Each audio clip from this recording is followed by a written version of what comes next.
अब मुझे पता चला कि एक सेगमेंट ट्री एक ट्री टाइप का डेटा स्ट्रक्चर होता है, तो मेरा सेगमेंट ट्री कुछ ऐसा ही दिखता है, यानी उसके अंदर नोड्स होती हैं काफ़ी सारी, एंड हर एक नोड के अंदर कुछ इन्फॉर्मेशन को हम स्टोर करवाते हैं। इस तरीके से बहुत सारी नोड्स होंगी और हर नोड के अंदर कुछ इन्फॉर्मेशन होगी। मुझे समझना है कि एक सेगमेंट ट्री में सबसे पहले हम देखेंगे कि कितनी नोड्स होंगी, तो अपनी काउंट ऑफ नोड्स में निकालूंगी plus my meaning of node निकालूंगी कि हर एक नोड के अंदर स्टोर क्या होता है। इन दोनों वैल्यूज को निकालने के बाद हम अपने सेगमेंट ट्री को कंस्ट्रक्ट करेंगे। तो मुझे पता चल गया कि सेगमेंट ट्री क्या करता है। सेगमेंट ट्री एक ट्री होता है जिसमें बहुत सारी नोड्स होंगी, और मैं अगर आपको बताऊं कि हर एक नोड के अंदर हम क्या स्टोर करने वाले हैं, किसी रेंज के लिए कुछ स्पेशल डेटा को या स्पेशल इंफॉर्मेशन को हम स्टोर करने वाले हैं। यानी हर एक नोड के अंदर एक पर्टिकुलर रेंज के लिए कोई स्पेशल इंफॉर्मेशन स्टोर होने वाली है। इसके अंदर भी अलग रेंज के लिए स्पेशल इंफॉर्मेशन स्टोर होगी, इसके अंदर भी अलग रेंज के लिए स्पेशल इंफॉर्मेशन स्टोर होगी, इसके अंदर भी अलग रेंज के लिए स्पेशल इंफॉर्मेशन स्टोर होगी। सबसे पहले बात करते हैं कि ये जो रेंज है हर एक नोड के लिए, इसको हम निकालते कैसे। हम यहाँ पर फॉलो करने वाले हैं एक तरीके से डिवाइड वाली अप्रोच, डिवाइड एंड कॉन्कर वाली अप्रोच को। डिवाइड एंड कॉन्कर हमने रिकर्जन का एक तरीका देखा था, जिस तरीके को हम सेगमेंट ट्रीज को कंस्ट्रक्ट करने के लिए या उसकी क्वेरीज या अपडेट को रन करने के लिए यूज करते हैं।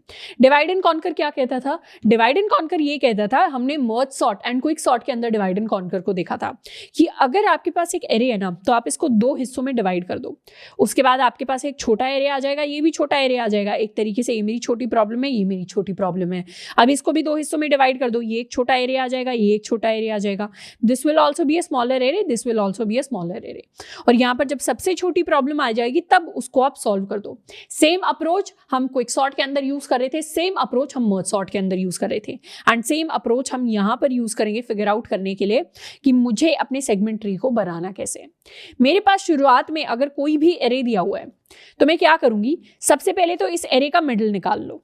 मिडिल आ गया इस एरे का कुछ यहाँ पर, फिर क्या करो, इस एरे को दो हिस्सों में डिवाइड कर दो। पहला हिस्सा आ जाएगा जिसमें मेरे पास स्टार्टिंग से लेकर, अगर मेरा स्टार्ट 1 है और मेरा एंड 8 है, शुरुआत में क्या है, एक एरे है, उसका स्टार्ट और एंड है मेरे पास, मैं उसका मिड निकाल लूंगी। स्टार्ट से लेकर मिड एक तरफ चला जाएगा, मिड प्लस 1 से लेकर एंड एक तरफ चला जाएगा। इसी तरीके से हम डिवाइड एंड कॉन्कर करते थे मर्ज सॉर्ट के अंदर। तो यहाँ पर 1 2 3 एंड 4 आ जाएंगे, यहाँ पर 5 6 7 एंड 8 आ जाएंगे। तो ये एक हिस्सा टूट गया, ये दूसरा हिस्सा टूट गया। अब मैं क्या करूंगी, इसका भी मिड निकाल लूंगी। इसका मिड 2 के बराबर आ जाएगा, इसका मिड 6 के बराबर आ जाएगा। तो इन दोनों को भी दो हिस्सों में बांट लेंगे, पहले में स्टार्ट से लेकर मिड तक, दूसरे में मिड प्लस 1 से लेकर एंड तक। तो क्या हुआ, सबसे पहले तो मैं मिड निकाल रही हूँ। मिड क्या होता है, मिड होता है start plus and divided by 2 के इक्वल। एंड उसके बाद मैं दो हिस्सों में डिवाइड कर रही हूँ। मेरा लेफ्ट हिस्सा हो जाएगा जिसमें मैं स्टार्ट से लेकर मिड तक जा रही हूँ, एंड मेरा राइट हिस्सा हो जाएगा जिसमें मैं मिड प्लस 1 से लेकर अपने एंड तक जा रही हूँ। तो यहाँ पर भी 5 एंड 6 आ जाएंगे, और यहाँ पर मेरे पास 7 एंड 8 आ जाएगा। अब दोबारा से मैं मिड कैलकुलेट करूंगी, यहाँ पर मिड 1 हो जाएगा, यहाँ पर मिड 3 हो जाएगा, this will B 5, this will B 7। तो यहाँ पर स्टार्ट से लेकर मिड तक यानी 1, यहाँ पर 2 आ गया, यहाँ पर 3 आ गया, यहाँ पर 4 आ गया, यहाँ पर 5 आ गया, यहाँ पर 6 आ गया, यहाँ पर मेरे पास 7 आ गया है, यहाँ पर मेरे पास 8 आ गया है। क्या इससे आगे मिड निकालने का कोई सेंस बनता है? इससे आगे मैं मिड नहीं निकाल सकती, क्योंकि अब मेरे पास सबसे स्मॉलेस्ट प्रॉब्लम आ गई है, सबसे छोटा मेरे पास पार्टीशन आ गया है अपने डेटा का। मैं क्या करूंगी, मेरा जो सेगमेंट ट्री होगा वो भी कुछ ऐसा ही दिखेगा। मतलब मैं अपना एक सेगमेंट ट्री बनाऊंगी। इस इंफॉर्मेशन को हम थोड़ा सा साइड कर लेते हैं। मैं अपना एक सेगमेंट ट्री बनाऊंगी जिसके अंदर इतने ही नोड्स होंगे। यहां पर ये एक नोड आ गया, इस नोड से निकलने वाले ये एक सेकंड नोड आ गया, ये मेरे पास थर्ड नोड आ गया। तो ये जो मैंने पार्टीशन किया है, सारे के सारे एरे को डिवाइड किया है, इसी पार्टीशन से मिलता जुलता सेम स्ट्रक्चर का मैं एक ट्री बना लूंगी, और इसको मैं कहूंगी अपना सेगमेंट ट्री। अब इस स्ट्रक्चर को बनाने से पहले समझ लेते हैं एक बार कि मेरे सेगमेंट ट्री के अंदर क्या इसकी हाइट होनी चाहिए। या तो मैं इसको हाइट कह सकती हूँ, या मैं इसके लेवल्स कह सकती हूँ, प्लस इसके अंदर कितने नोड्स की मुझे जरूरत पड़ेगी। इसी पूरी चीज से मैं निकालूंगी अपनी हाइट भी, अपने लेवल्स भी, एंड साथ के साथ मेरे total number of nodes required. क्या मैं कह सकती हूँ इस लेवल पर मेरे पास एक ही नोड है? कौन सा नोड है? ये पूरा का पूरा सिंगल एरे जो है, ये मेरा एक नोड के बराबर है।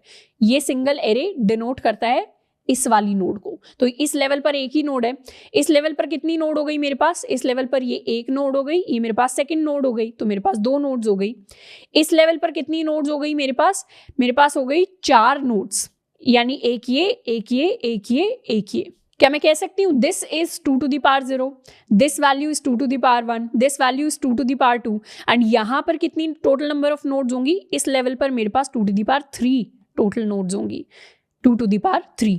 तो जितने मेरे पास लेवल्स बनेंगे उतनी मेरे पास नोड्स आती जाएंगी।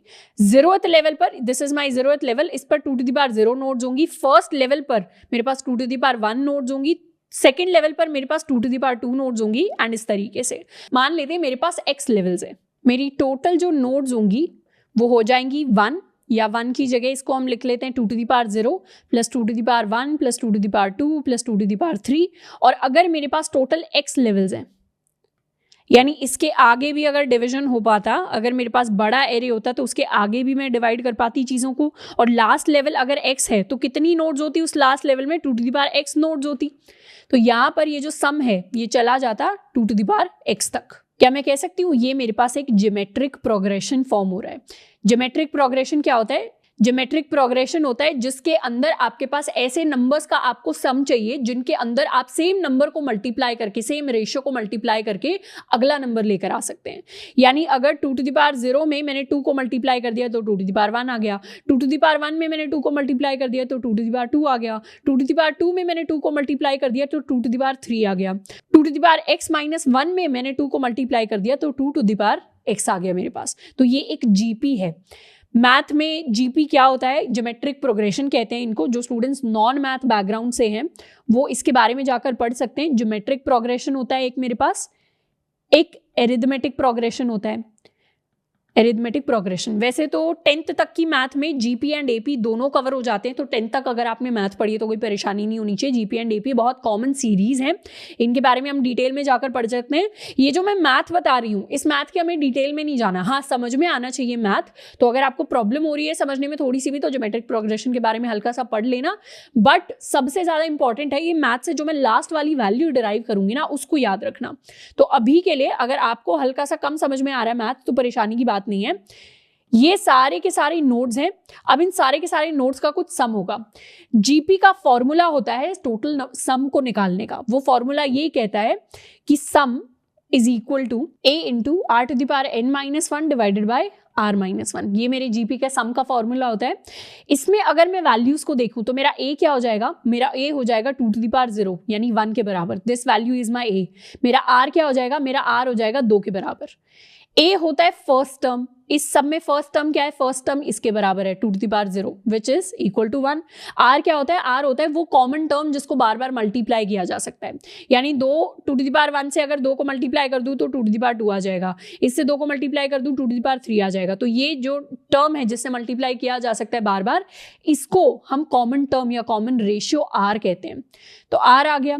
अब मैं फॉर्मूले में अगर डालूं टोटल n कितनी वैल्यूज हैं, यहाँ पर ये जो n है ये मतलब कि टोटल कितनी टर्म्स हैं।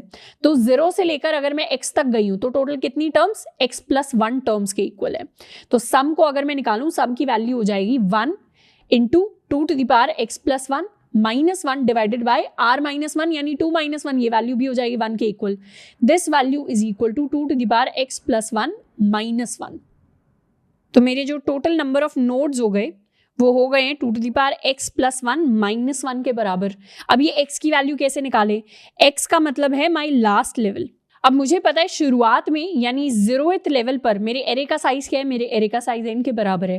फर्स्ट लेवल पर मेरे एरे का साइज हो जाएगा n divided by 2। Second level पर मेरे एरे का साइज हो जाएगा n डिवाइडेड बाई 4।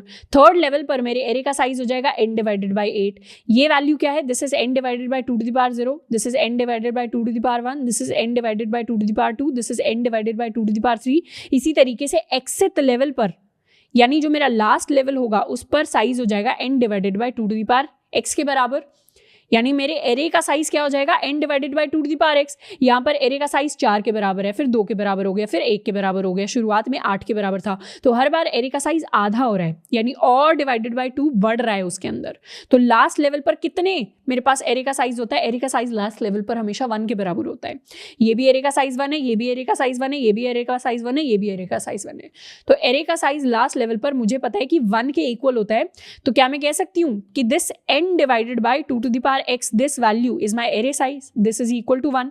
नीचे अगर मैं इसको हटा दूं तो इसका मतलब है n is equal to 2 to the power x। अब दोनों तरफ log ले लूं तो log base two n is equal to, यहां पर log बेस टू n लिया, दूसरी तरफ मैंने log लिया, तो ये वैल्यू x के बराबर आ गई।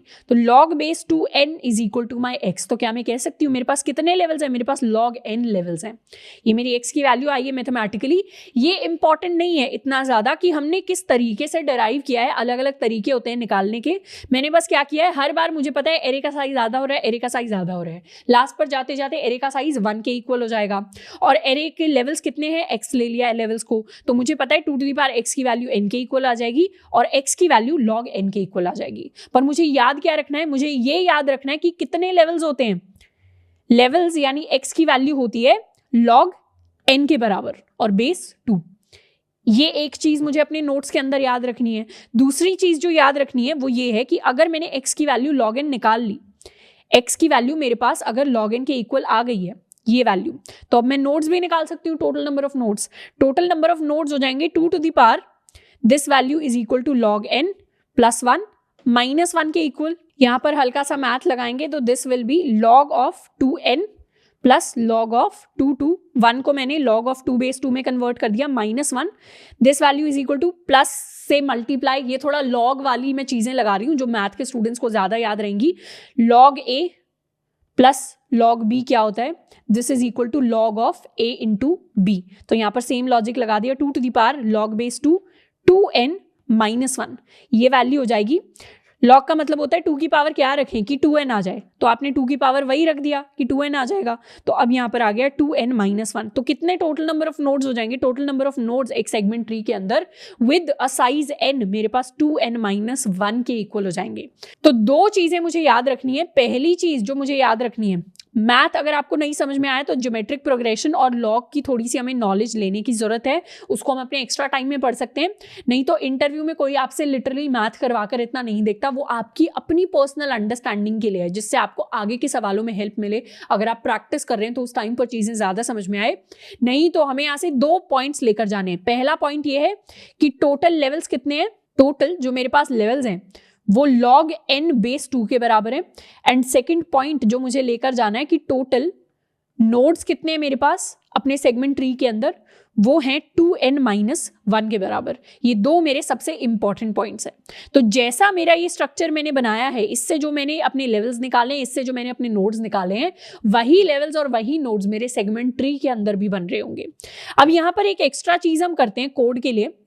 थ्योरेटिकली तो टोटल लेवल्स और टोटल नोड्स इतने आते हैं, पर कोड के अंदर हम क्या करते हैं, टोटल नोड्स को मतलब कितने ट्री के अंदर नोड्स चाहिए उसको हम 2n माइनस 1 नहीं लेते, उसको हम 4 इंटू n ले लेते हैं।